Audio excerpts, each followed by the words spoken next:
Hello and welcome to Idioms of Normality, brought to you by Future Framed TV and Traces.Dreams. I'm here on Camaragal country and I'd like to acknowledge the elders past and present.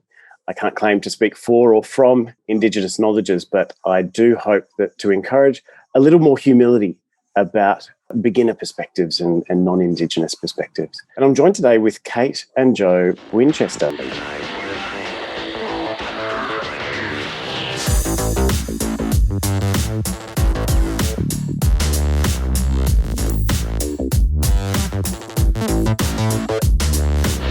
Kate, which country are you on?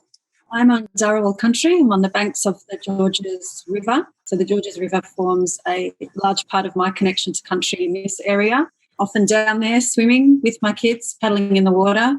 And every time I do so, I'm reminded of the beauty of Dharawal country and how lucky we are to be the current caretakers of this country. I acknowledge the traditional people of Dharawal today. And Jo, what country are you on? I'm on Wongal country. I'm at the ACU campus at Strathfield today. We have an amazing organisational structure and part of ACU called Yabalinga, where we have Indigenous students from all over Australia come here to study. They do distance learning and then they come on campus as well. So we have a really beautiful space that they've created here that honours and acknowledges past and present elders. And so encourage anyone to come and check it out and say hello to us here at ACU and to Yabalinga. Kate Winchester, Jo Winchester, thank you so much for joining me on this episode of Idioms of Normality, where we ask a very simple and basic question: what is normal? But before I jump in with that question, can I ask you both the perspectives and experiences that bring you to this question? Well, I'm a teacher by trade and I've worked in a variety of educational contexts here in Australia, predominantly, well, actually only in Western Sydney and in the UK. So I worked in lower socioeconomic schools in Manchester, in the north of England, and also southwest London. So my experiences are largely informed by schooling contexts that service poorer communities. And Jo, what about you?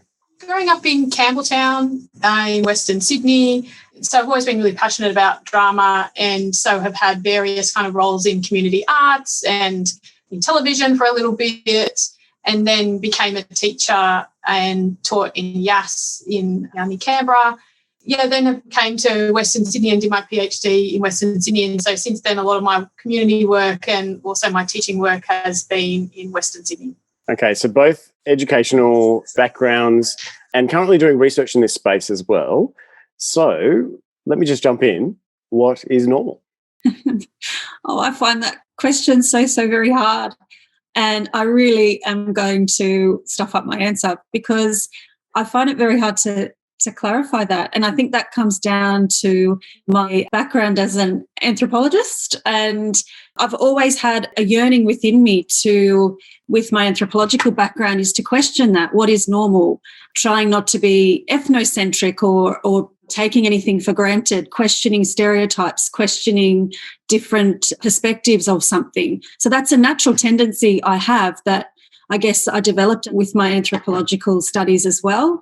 And now as a teacher, I guess it's certainly a question that I feel we don't ask enough actually in educational contexts, because I feel that there are so many things that we take for granted as normal, particularly in education, that we really do need to challenge and confront actually. So I really find that a really difficult question, what is normal? But I think it's a very, very important one. I hope that answered it. Jo, I'm going to throw to you. I think for me, I've just never felt normal. As a person who loves drama, I always feel abnormal because I want to be out there and, move my body and express myself. And in the Australian context, that's just not normal that people want to be like that. But, then again, I recognise I'm a white person in Western Sydney. Our dad was a principal and an educator himself. So I know I come from a privileged point of view, and I can see that in places I would be considered, normal as a white Australian perhaps, but in some contexts I feel abnormal. And I think it's a really fluid space for all of us where sometimes we feel normal, sometimes we feel abnormal. And I love your program because it really investigates that when we say something is normal, what are we restricting here? What perspectives are we ignoring when we pinpoint something and say, that's normal? Whose voices are we missing out? It's a really simple question, isn't it? Because it's what is normal, but it just opens a whole can of worms. And you guys bring some really interesting backgrounds to the education sphere, where it seems you're both questioning normality in your own ways, one with the anthropological perspectives to bring to bear on the educational space, and the other with a performance background, where you're questioning other elements and other dimensions of education. And you guys are doing work together as well in the education space. How are you questioning normality and what norms are being rolled out in education? Well, can I say as well, it's pretty abnormal to work at the same institution as a lecturer with my sister. That's often something that is raised with us being sisters and working together. But for us, that's normal, and we always have done. Our dad also has a PhD. So I think, having 3 doctors in the family, some might think is quite abnormal, but for us it was just a given. Like, the 2 of us were just growing up going, oh well, we'll do our PhD one day. I think from my perspective, my research has been, as I mentioned, in low socioeconomic contexts, and I use a framework called the Student Engagement Framework, which was developed by the Fair Go program from Western Sydney University, led by Professor Jeff Munns and a whole range of other brilliant educators. But this particular model really looks at, I guess, questioning what we take for granted or what we look at it as normal or abnormal in lower socioeconomic contexts. So often we see in those environments that there is a very narrow curriculum. We see students that are controlled, whose behaviour is controlled, and there's limited scope for creativity and play and collaboration, because there's an overarching idea that what's normal and what works in those contexts are those kind of control measures. So the Fair Go project really looks at questioning that and turning that on its head and actually saying, rather than focusing on behaviour management in these contexts, let's look at focusing on learning. So if we place our focus on learning rather than behaviour, what changes, what shifts? What spaces does that open up? And I know for Jo and me, that's where our research interests align, because we both really see the power of arts pedagogy as a really fundamental way to help students such as these in these contexts thrive, connect to their learning, connect to themselves, connect to each other, collaborate, question, problem solve, play. I know for Jo and I, that's probably where our research interests come together. As a technically trained as a high school teacher, but particularly when I had kids, I became more interested in primary education. And so for the last 5 or 6 years, I've been doing work in primary schools. And one thing that really struck me, and it really did come from observation of my children and how early they played.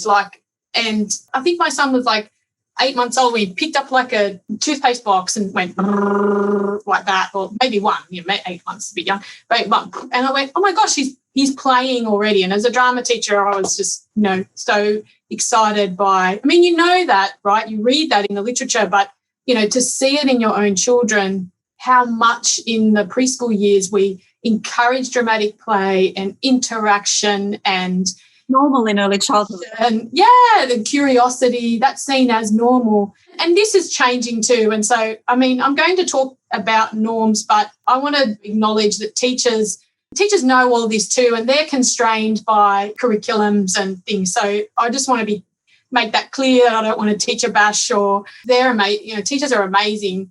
What they do is the limits that they have. But what does occur in schools is that all of a sudden then for the majority of their day, they have to sit down at a desk by themselves and learn in this really individual way, where as humans, what is normal is that we learn collaborative, like biologically, we learn as collaborators. But in schools, collaboration and group work is seen as abnormal. And that's where my kind of current research interest is. As a drama teacher, how can I bring my expertise in group work? And drama teachers are just experts in kind of creating and fostering really positive group work.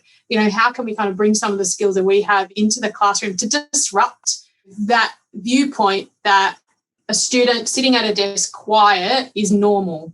And I've been trying to challenge teachers and saying that's compliance, that's not normal and that's not necessarily learning, that's compliance. Professor Jeff Munns talks about that concept of in task versus on task.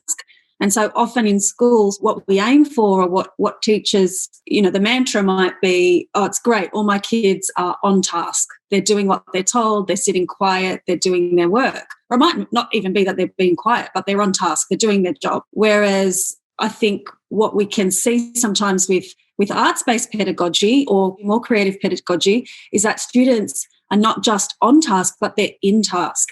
And that's the real difference that I think we need to, as educators, really aim for, that concept that, real learning, real authentic learning is when students are tapped in and they're turned on to what they're doing.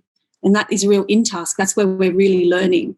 And so I feel that, just echoing what Jo was saying, I think when we question that on task concept, I think that's a really, really exciting concept. And how do you procure flow? I mean, this is the interesting question for me, that idea that someone is in task, someone is in the moment, they are enjoying themselves, immersed, and also simultaneously learning. And for me, my brain was going in 20 different directions as you were both talking. For me, going to the skate park and seeing this collaborative learning among peers where kids are just doing amazing things. I mean, I may or may not still go to the skate park occasionally. And, you just see these kids who have learnt from no one except for each other, and they're just doing these amazing things, as opposed to in the classroom where behaviour management has become a really strong emphasis. And because we want to make sure that everyone's on task and that there's a management mention to that, and also because the outcomes are going to be more measurable. Yeah, and one of the things that I've noticed, I've been kind of looking at group work, particularly in the last year, one of the things I noticed, I started to watch teachers a little bit more and about how they manage their group work. So when I set a drama task, I've learned over the years by watching and by listening to the student conversations, I kind of have a really good idea about when I know a group is working really well together and when I need to kind of step in as, I call myself the fifth beetle, right, in group work, that as a teacher, you're a member of every group, but you're not necessarily part of the creation, but you're kind of coming in as, a facilitator to kind of, move the task along or to solve any problems. But one of the things I noticed, with teachers and, talking to teachers was, I observed a teacher kind of going into a group that I thought was working really well together. And she walked in and I actually stopped her, and she walked in and she said something and all the group just stopped, looked at her. It's like, what's wrong? And she was like, how are you going? And they were like, good. And then I pulled her back. She goes, oh, I thought they weren't working. And I was like, well, why? And because one of the students was kind of standing back and watching what was happening. She was afraid that student wasn't being involved.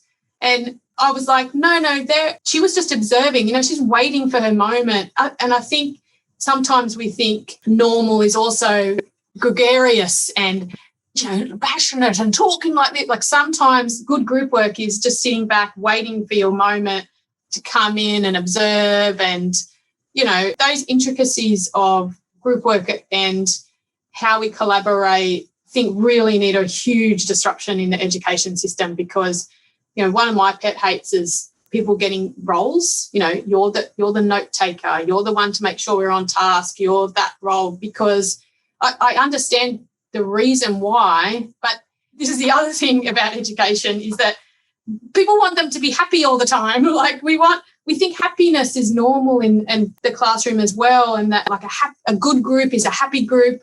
Not necessarily, we want them to argue. We want them to kind of work things out, to figure things out, and you can see it in the award system as well, which kids get awards. It's like the ones who are happy and compliant and do the work that the teachers say, even the innovative one, even for the innovative awards, tends to go to a student that is happy, happily innovative. Sometimes like work is frustrating, working things out is frustrating. You want to let that out. And so there's just so many things that we think is normal. And Kate, I see you nodding your head in fierce agreement. really don't know where to start. But I think, we can really see that in what we classify as a good student or, a normal learner, often the ones we might see quiet, sitting alone, doing their work, and going back to that on-task thing, sure, they're doing their work, but we need to question, and this is where the questioning of what is normal comes in. Are they engaged? Are they an engaged learner? Are they enjoying what they're doing? Are they intellectually stimulated, or are they just robotically following what they think the teacher wants them to be as the good student? So I think that's where arts education is a really powerful tool for helping kids to really connect with what they're doing in more meaningful ways.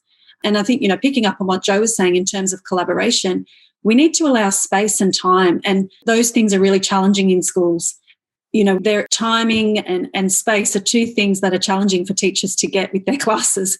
And so I think ways we can disrupt that, as Jo was saying, was, to allow kids time for collaboration, allow natural constructive disagreements to occur, allow problem solving to stretch past, these, today we're doing like English from 9 till 10, and then we're doing, there's very clear time restrictions that can sometimes disrupt natural learning, actually. So, yeah, it's challenging. Teaching is a really wonderful but challenging job. When I hear the word compliance and I think about the history of education and the history of school education in particular, I'm prompted to think about the école normale, the normal schools, the teacher training colleges that were used in some ways as a tool of the state to behaviour manage the next generation. And it's kind of interesting because in one sense, we're outsourcing education that was once in the household, in the community, and we're putting it in the hands of, well, either state or private education.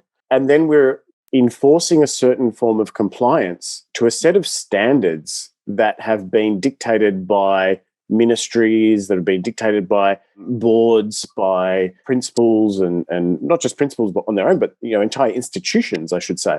And what I really love about what all your projects seem to be working on is the idea that we should be focusing on the learning, not necessarily the behaviour managing, even though the behaviour management is an important part of the teacher's toolkit.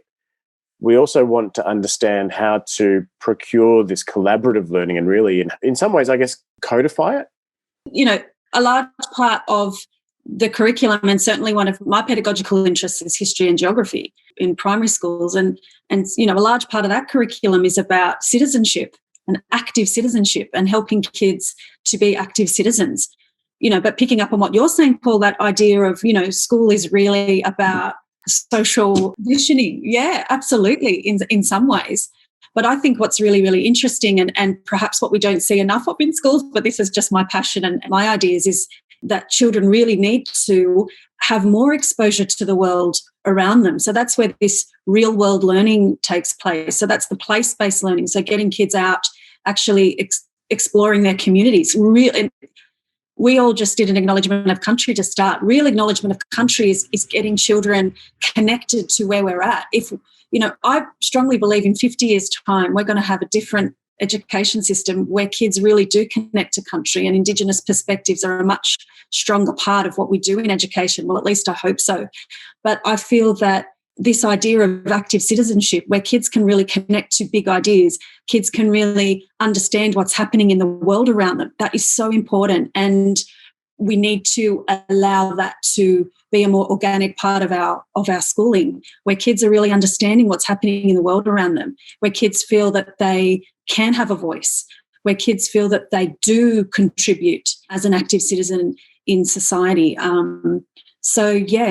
While there is that idea of social conditioning, I also think there's a really exciting element to education where kids can really connect and care about the world around them.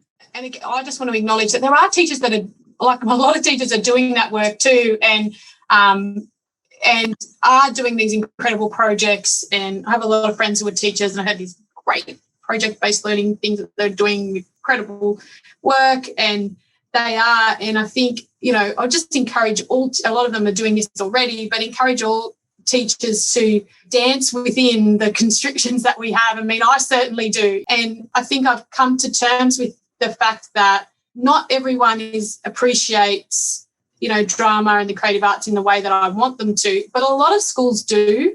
And I so decided to, dance within those restrictions, and play with principals and teachers who want me in their schools and who want me to play around with their, children, because that's how I see it. I go and play for a living. But the relationship that I've been able to develop with some students and with some teachers and being able to do that is amazing. And I agree, there is underlying all this, and teachers are the first people to complain about the amount of note taking they need to make, but they do try and okay, so what can we do within this box? And then just to go back to something about codifying, is that I'm actually part of a teaching and development grant at the moment where going to try and do that through some literacy pedagogy, try to codify what it is I do. And I'll be honest, I'm a bit dubious, because part of my issue with, so let's say the arts, right, try and make this economic argument for why we should fund the arts, okay, because it, and you can see it during COVID, there was so much, the economy dived a lot because the arts just had to stop. But that didn't lead to any funding whatsoever. And so we continue to make these kind of economic arguments, or we continue to make these arguments in the arts about how the arts can benefit academic success and everything. And it's like, the problem with that is that, for one thing, it just has never worked, that argument, in getting any more appreciation for what we do at all. But the other thing is, can you codify it? Can you actually name what you do? Or I don't know, maybe you can, and I'm open to finding it, but I'm also going, well, that's not why we do it. That's the other thing. I don't go into schools to do drama with students because I want them to do well in maths. I mean, I want them to do well in maths, absolutely, but I'm there for relationship building, for collaboration, to express ourselves, to hear their stories. That's why I'm there. And I think as well, we often, the arts has a perception that it's nice and it's lovely, but it's not really that necessary. And so we look at the arts as a bit of a throwaway subject sometimes, or it does have that history, obviously, in schools. And to pick up on that idea of, often it's seen, we have to defend what we do as arts teachers, that, this will boost literacy outcomes, or this is going to boost their problem solving for maths, or whatever it is. I'd love to see an acknowledgement that the arts are great because of the deep human qualities that arts pedagogy helps to foster and encourage with kids. So as Joe was saying, relationship building, being better communicators, really connecting to emotion and feeling and being able to express those things. And as human beings, these are really, really important things, right? So to be able to just say we're doing arts because it's good should be enough, but it's often not. There's a lot of rallying behind STEM, behind science, technology, engineering, maths. And I find those very informative educational modules or sections of education. But without arts, without the A in STEAM, they're just informative. They're not transformative. I find that there's something transformative about the arts education, that it augments and changes, and it's really subtle. It's really hard to put your finger on. And I guess this is where personally I really like Indigenous models of education, because they are more traditionally oral modes of education. They change over time. They don't need to be codified and don't have to keep people into those codes. You're not working to an exam. You don't know when you're going to graduate. You don't know when you're going to be initiated. And also there was a much more expansive, the word literacy didn't exist in many Indigenous languages because it just was a concept that didn't make sense.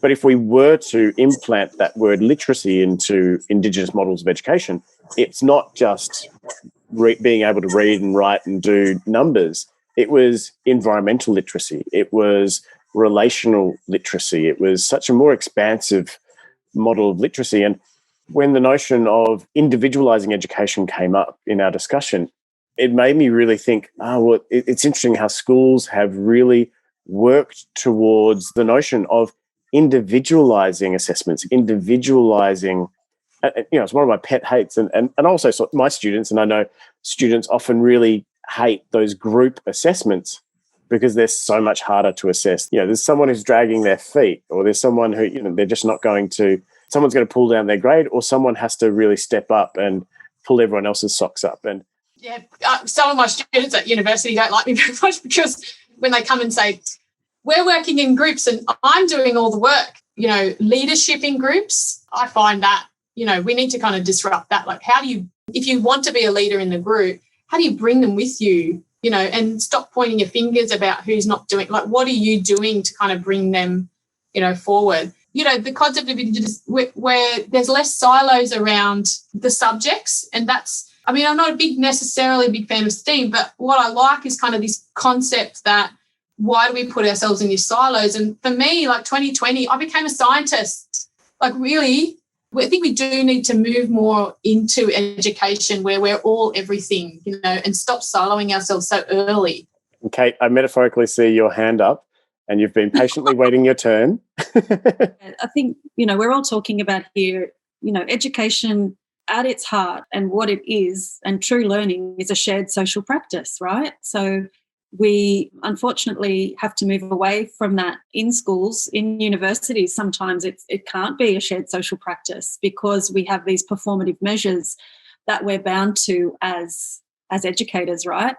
But I think, Jo, when you were talking about the tertiary students and having difficulty working in groups, what I was going to say is, well, if we'd had more authentic group work in primary school context, they'd come to us in the tertiary sector and perhaps be more able for that type of collaborative work. I don't know. Let me ask a dangerous question now, because I fear the directions you both are going to go in when I ask this question. What questions do you think we should ask about normality in the educational context? I think the question, what is normal, is actually a perfect question to ask. I think we should be asking, what is learning?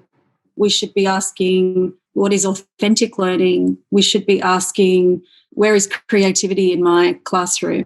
Where is connection to human processes of learning? So when I say human processes of learning, I'm thinking play, collaboration, imaginative thinking, these things that are truly human, essentially human practices. Where are they in my classroom? Where's the humanity in the classroom? And Jo, you're looking very pensive. Yeah, so I think about, there are biological things that are normal for humans, right? Consistent with us as machines.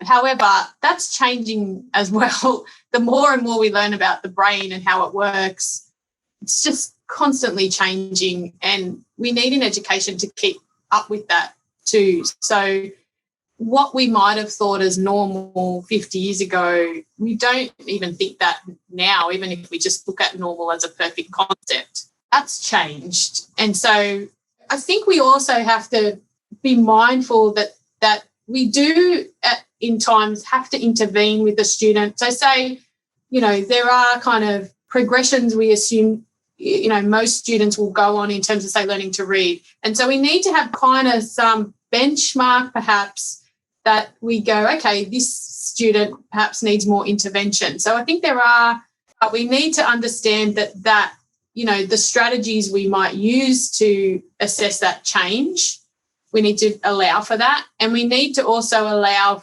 for not limiting our students on the upper benchmark as well, that they can only get to here, they might go here, or they might go left or right, or so it's difficult. And I also think, I do want to say to my literacy and maths colleagues as well, is that I know they feel restricted by, the emphasis sometimes on their subjects as well. Sometimes they would, I know I've spoken to some of my colleagues, they'd like less limelight.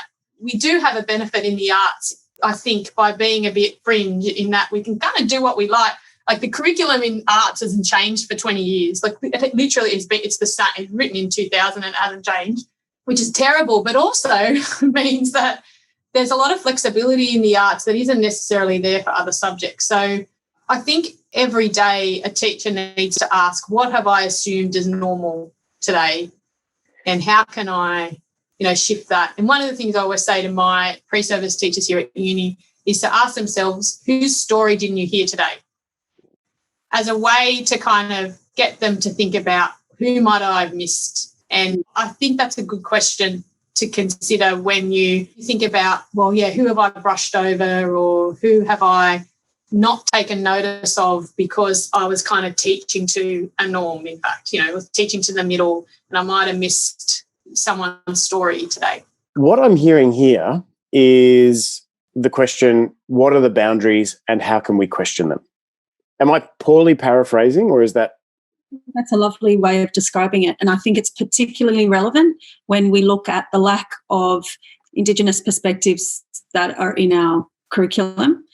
In fact, I think the syllabi actually have a lot of scope for Indigenous perspective, but teachers, we could do a whole nother I had chills up my spine when you said that, because that was a beautiful answer to Joe's question, whose voices have we not heard? Oof. Lack of Indigenous voice in our curriculum. And as I said, we could do a whole nother thing on why teachers feel afraid of touching it, why, whether it's because of they're perpetuating their own lack of Indigenous knowledges in their own education. I mean, we could go on about that. But the reality is that the way that our schooling systems are set up at the moment are largely, we are largely missing out on the connection that we can have to our Aboriginal and Torres Strait Islander brothers and sisters. I hope that's something we can question as abnormal and something that we need to really fix. At the end of every episode of Idioms of Normality, I'm always propelled in a new direction to take the series. Joe Winchester, Kate Winchester from ACU University in Australia, thank you very much for your time and for sharing these perspectives. It has been a thrilling conversation, and hopefully this will continue online with people's questions about your research into arts education. Thank you, Paul. Thank you so much, Paul. I've had so much fun. Great to see you again.